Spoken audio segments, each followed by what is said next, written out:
ગીર સોમનાથ વિકસિત જાતિની કચેરીમાં મળેલ 339 ટૂલ કીટ બારોબાર વેચી નાખવાના ગંભીર મામલે ગીર સોમનાથ જિલ્લાના ડારી ગામના યુવા વિકાસ ચેરિટેબલ ટ્રસ્ટના પ્રમુખ જગદીશ બામણિયા સામે પોલીસે કાયદેસરની કાર્યવાહી હાથ ધરી છે.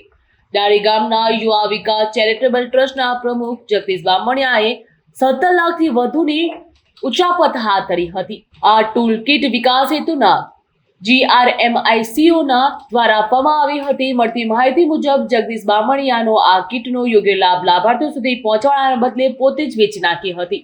આ કીટ વેચાણ દ્વારા જગદીશ બામણિયાને અંદાજે રૂપિયા 17,29,500 જેટલી રકમની ઉચાપત કરી હોવાનું સામે આવ્યું.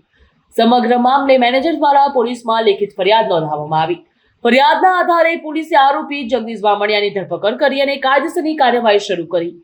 કચેરી દ્વારા મળેલી સહાય અને સાધનોનો વિમુખ ઉપયોગ કરી રહ્યો હોય તેવું સરકાર માટે ગંભીર મુદ્દો બન્યો. વિકાસ કચેરીની 339 ટૂલ કીટ લાભાર્થીઓને આપવાના બદલે ખુદ વેચી નાખીને આક્ષેપ છે. રૂપિયા 17 લાખથી વધુની ઉચાપત કરી મેનેજર દ્વારા પોલીસ ફરિયાદ કરવામાં આવી.